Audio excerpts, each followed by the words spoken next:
about that. This is NBS Live at 9. Coming to you live from Plot 13, Naguru Summit View. This is NBS Live at 9 with Kanari Mugume and Isabella Tugume. And also tonight, as other countries evacuate their citizens from the earthquake that hit Turkey, we find out if the Ugandan government has plans to evacuate its own citizens. And more tonight on the bulletin, we speak to the Minister of Gender, Labour and Social Development, that is Betty Amongi, to understand what specific concerns does he have with the management of NSSF, especially former Managing Director Richard Byarugaba, who she interdicted from office to conduct investigations. This is NBS Live at 9. I am Kanari Mugume. And I am Isabella Tugume. Let's have a look at stories you should be expecting tonight.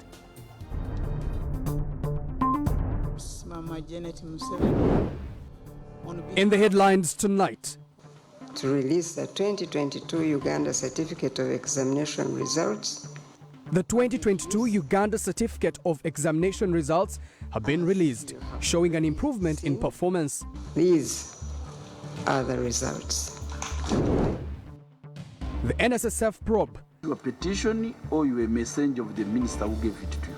By the way, it took me 5 years to research about NSSF. Who will be found clean when the investigations are over. Alisa Lasso, duly nominated for Serere by-elections. I want to effectively represent these people. The NRM candidate awaits tomorrow.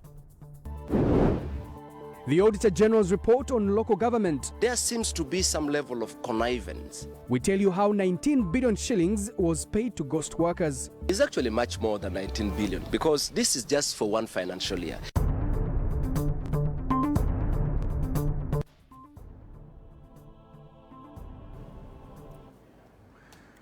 Welcome to NBS Live at 9. I am Isabella Tugume. The Ministry of Education and Sport released the 2022 UCE results, showing a slight improvement as compared to the year 2020. These are the results. I thank you. The 2022 Uganda Certificate of Examination results have been released, showing an improvement in performance. Out of 345,695 candidates who sat for the exams, 46,667 passed in Division 1, which is 13.5%. 76,745 in Division 2, representing 22.2%. Candidates, 88,690 got Division 3, representing 25.7%, and 117,837 in Division 4, which is 34%, while 15,756 candidates failed, representing 4.6%. The Executive Director, UNEP Danny Odongo, says there is an improvement in performance in the large entry subjects except in Christian religious education, biology and commerce. Mathematics showed better performance at the distinction level but declined overall. English language improved at credit and overall pass levels but declined at the distinction level. Performance in biology, Honorable Minister, has continued to decline as we have seen in the last few years, and that is a cause for worry. Performance in physics and chemistry has improved, although the overall pass levels are still quite low. Releasing the results, the Minister for Education, Janet Museveni, noted that the performance in science subjects that are compulsory is not yet satisfactory despite some improvement. She expressed concern over the continued poor performance in biology, but added that the matter is being addressed through curriculum reviews. These reviews aim at, among other things, doing away with obsolete information, reducing subject content overload, and contact hours in the classroom, so as to create time for research. She noted with concern the low completion rate at S4, saying she had instructed her technical team to investigate. We at the Ministry of Education and Sports consider this a matter of great concern, and we find it necessary to provide an explanation to the nation regarding this challenge that affects the education and development of the girl child. The Uganda National Examinations Board registered 349,459 candidates for the 2022 Uganda Certificate of Education exams. However, 345,695 turned up for exams, while 3,764 were absent. 329,939 passed and qualified to join post-O-level institutions. Linda Ndumwami, Namwanja Salma, NBS Live at 9.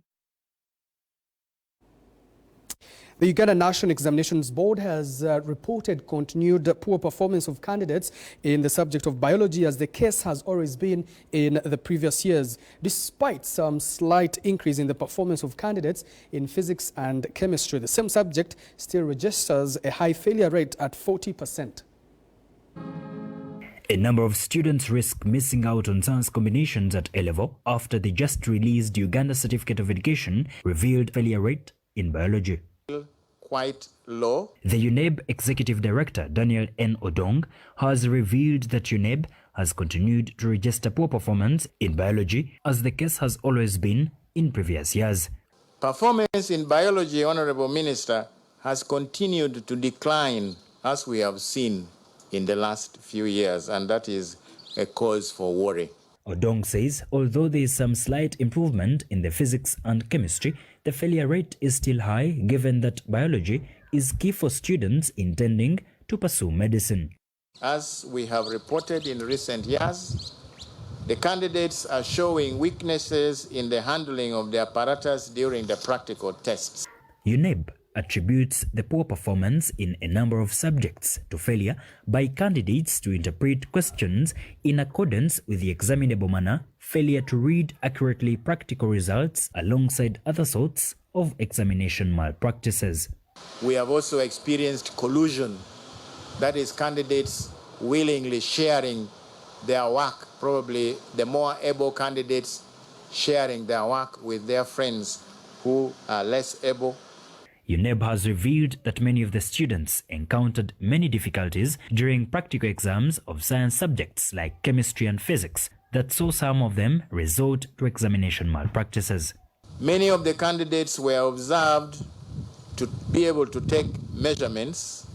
However, they do not know what to do with the data that they have gathered. But while physics and chemistry registered a slight improvement, the performance is also questionable. Is that performance in physics and chemistry has improved, although the overall pass levels are still quite low compared to the other subjects. UNEB has equally withheld results of 1,035 candidates over examination malpractice. A total of 1,035 results will be withheld in accordance with Section 5, subsection 2B of the UNEB Act 2021. The number of results to be withheld has been reducing even in 2020. Alex Mugasha, Julius Chitone, NBS Live at 9. So what explains poor performance, especially in the science subjects? Victoria Bagaya joins us live to give us and throw more perspective on this particular story. Victoria.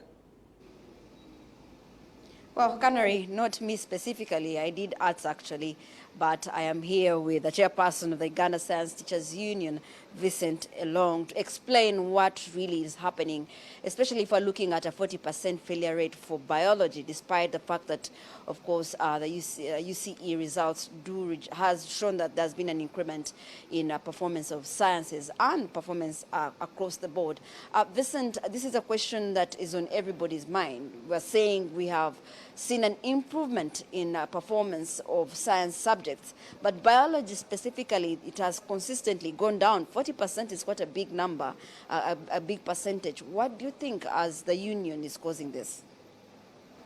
First of all, I would like to congratulate the students who have just completed their senior 4 exam, and the results have come out. Those who have succeeded to pass, I want to say congratulations. And I also want to thank our staff in the City High School. This time we managed to get the best student in the country coming from City High. a student in the name of Onyango Ronald got 8 in 8. So we are feeling, and so we are very grateful for that. And also, I think performance-wise, sciences has been very poor, but I want to congratulate also the science teachers that this year we have managed to improve, apart from maybe biology, because of the reasons that we are going to deliberate on. It has been consistent from the previous academic year. We're seeing it now coming in. How do we address it and make sure it does not be the same story we're having in the 2023 academic year? One, biology itself is a core subject, especially when it comes to pursuing medicine in line of medical courses. And it also faces quite a number of challenges. Some of them are internally within the schools, and others are external. What do you mean by that? Internally, I think biology faces challenges of resources. Most of the resources that are used to teach biology, you know, science is learned, is best taught practically.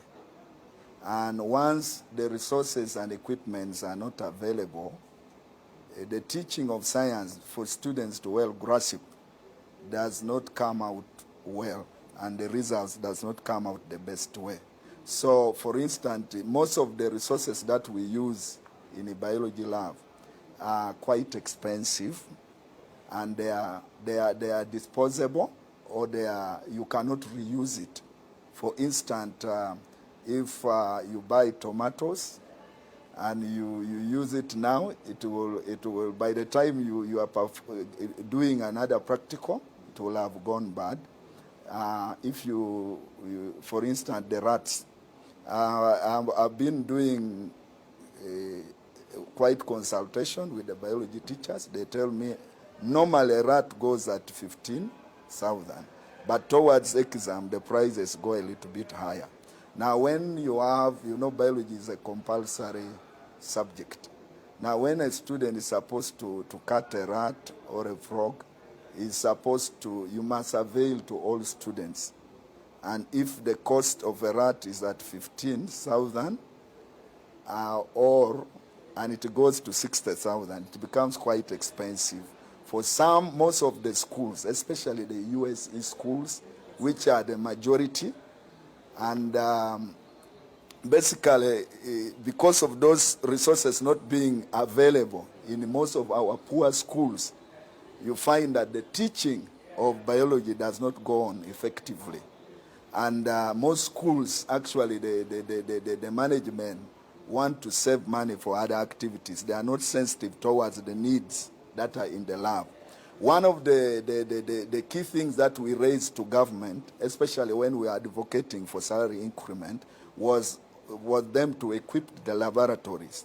So to have an implication on science accommodations, but also very importantly, the biggest problem as a union, how do we solve this? We have engaged government, and in a meeting that even the Honorable State Minister for Primary Education was part of, she pledged to us with the technical staff that the government would pick it up. But later, they reported to us that the school management are the one to take it up. But I want to appeal to government that the responsibility of educating Ugandans is solely on government. And I believe that we are still in the budgeting process. Resources should be put so that our laboratories are equipped. Science is best taught and learned experimentally, so that the students are able to learn it the best way, and the teachers have all the resources needed. But also wide, the content, and in most schools, they end up not covering the syllabus. Especially, you know, we have also shortage of teachers that are able to grab these biology teachers. And the time when the salary enhancement was only catering for other scientists, most of these biology teachers crossed to medical courses because you find somebody has scored a B in biology and is a teacher of biology. Now when they are paid less, they go and pursue another medical course and they cross. But now with the salary which has been enhanced, we believe that we will attract more and stabilize that department, and we are going to see more improved results. Well, thank you so much. Vincent Elong is the chairperson of the Uganda Science Teachers Union. Canary, if you ask me, there are some of the patent challenges they're facing in teaching sciences in this country, especially like he highlighted the USC schools. How many times are they able to have their hands on those apparatus? I don't know if we call them apparatus or rats or frogs, like he has said. But also very importantly, the conversation around how many teachers do we have out there who can actually be able to educate this nation and make sure that we take biology and we take sciences very serious. It's a very big conversation that we cannot finish today. It's just a start of how we can going to be able to solve the issue and the failure rate that we're seeing in sciences in the performance of this year and the coming years. Back to you at the Political Command Center. Thanks, Victoria. Like you, I also did arts. That's why I'm in the studio, not in the lab. So I'll not add much on that. And now, moving on, the Secretary General of COFTU and a board member of the National Social Security Fund, Dr. Sam Lyomoki, has been thrown out of the Select Committee proceedings over failure to withdraw his letter that accused the committee of bias. In a letter written to the Speaker, Lyomoki said that Mwinempaka-led probe is predetermined in resolution and biased, coupled with conflicted members. By 2:30 p.m., the controversial board member of NSSF and Secretary General to COFTU, Dr. Sam Lyomoki, had already made his way to the Conference Hall of Parliament, where the committee is probing the alleged rot. It began with a caution from the chairperson of the committee. Like I said, this is the last time. You'll have no other time. Afausa brought to attention of the committee the letter written to the Speaker in which Sam Lyomoki accused the committee of bias, arguing he would never return to the probe. The committee is merely a posturing and a space for public humiliation and injury of my integrity and that of my colleague in order to sanitize an already concluded decision against us. The committee then pushed Lyomoki to withdraw the statement if he was to appear before the committee. This questioned him where exactly he finds the bias, a statement he declined to withdraw. If you wish to appear before this committee, you must withdraw on record the statements you made about this committee being biased. I still stand by what I raised, and I have not been responded to. But it depends upon you whether you can give me another chance to continue or not. And whatever you rule on, I will abide. Whether you say it's not possible for me to be here, definitely I will go. Lyomoki accused Workers MP Charles Bakabulindi of finding all the allegations and controversies surrounding him, adding that he is behind the threats to abduct a board member Hassan Mudiba, an allegation Bakabulindi denied. Fight between me and him. He doesn't want him to see me. And there's evidence to that, even if you call the people. Honorable Bakabulindi, how would you want to proceed? I cannot leave this committee because of somebody's weakness, which he knows, but that I know. So I still stand by what I made as an appeal. It is on record. The Speaker has not yet responded. But if he's feeling uncomfortable, it's upon him. We want to hear whatever you want to tell us. We want to give you a chance. Lyomoki was then asked to take leave of the committee, whose integrity he questioned, making legislators uncomfortable to proceed with him, yet he accused them of having a predetermined position. I cannot allow you to do this if you still think you are appearing before a predetermined committee, posturing, and that is bias. So I'm going to kindly request you for another last time. Can you withdraw those statements? The petition stands. I'm going to ask you, Dr. Lyomoki, to kindly leave this committee. Meanwhile, a board member, Hassan Mudiba, pinned the acting managing director, Ayota, of pushing the budget of 6 billion shillings for CSR, compensation of former employee Geraldine Sali, adding that many of them are not privy to the recommendation of Patrick Ayota for the position in which he was appointed. Shamim Navakoza, NBS Live at 9. The chief petitioner in the National Social Security Fund saga, Job Richard Matua, has been put under oath for committing perjury before the Select Committee investigating the alleged rot at the fund, risking to be handed over to Police CID for more interrogation. Matua, who was later pardoned by the committee chairperson, Mwine Mpaka, was also tasked to explain whether he is the genuine petitioner or a messenger of the Minister for Gender, Labour and Social Development, Betty Amonge.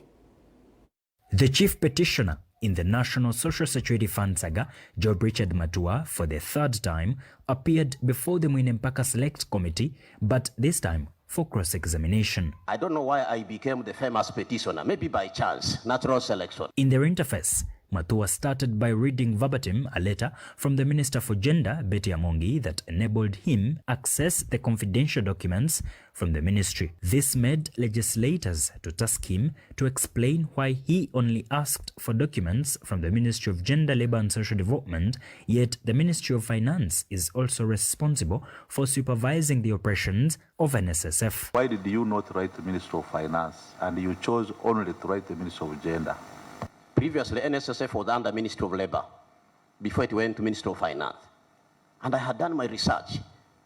By the way, it took me 5 years to research about NSSF. The issue of petitioning the same minister, Betty Amonge, that provided him the necessary documents to support his petition also generated a serious debate in the committee. On the same day you receive the documents, you write to the Prime Minister, and again the same minister who gave you the documents. In this same meeting, Matua was also put to task to explain why in his petition he only focused on pinning the embattled managing director, Richard Biarugaba, to the Minister for Gender, was specifying that of how he petitioned the minister on the same day he received the documents from the same minister. Is your petition or you a messenger of the minister who gave it to you? That is not my petition. My petition is different and it is in the record. So this one you are carrying a paper given to you by the minister? Yes. To bring it to the committee? No. After giving contradictory statement on whether he touching the matter before the Select Committee on the state of affairs. Did you meet the committed perjury only to be saved by the committee chairperson from being handed over to the police CID for more investigations? I will not send Mr. Job to the CID the next time you swear an oath and you lie. Or should we discover that? 9. Two candidates, including ANT's Alice Alaso and Emmanuel Omoding, the son to the late Bishop Okabe, have been nominated for Serere County by-elections. The third candidate made no show after he was reportedly in Kampala. Nominations close tomorrow. By 8:30 in the morning, supporters for Omoding Emmanuel had already started gathering at Serere District Headquarters ahead of his nominations. Moments later, Omoding arrived, and after going through the necessary clearance, he was then duly nominated. Omoding Emmanuel, duly nominated as a candidate to contest for election as Member of Parliament for Serere constituency in Serere District. Alaso then followed at 11 a.m., accompanied by the party president, John Mugisha Muntu, and other NUP leaders.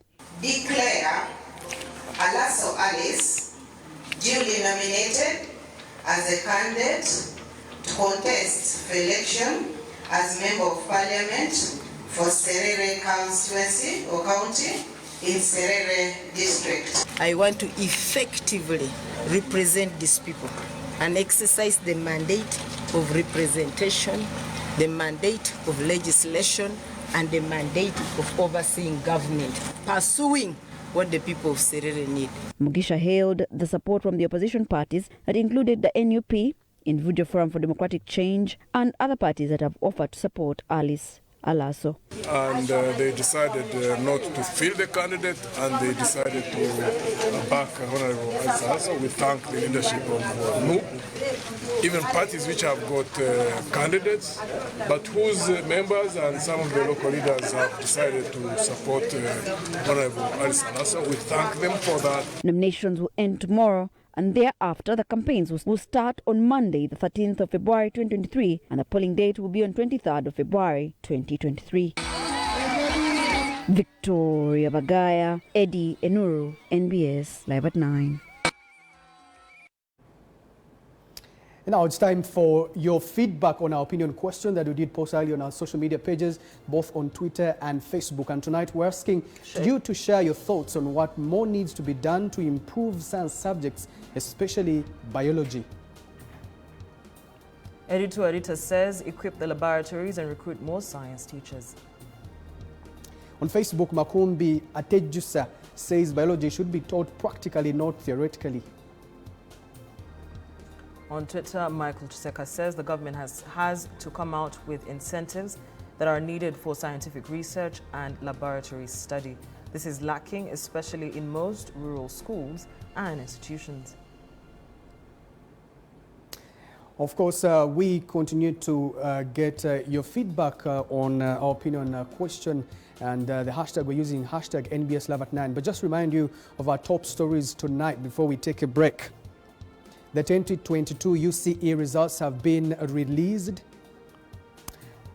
Alice Alaso has been duly nominated in the Serere County by-elections nominations, and 19 billion shillings is what has been paid to ghost workers in that story from the Auditor General's report. It's now take a break, but before we do that, let me leave you with this shot.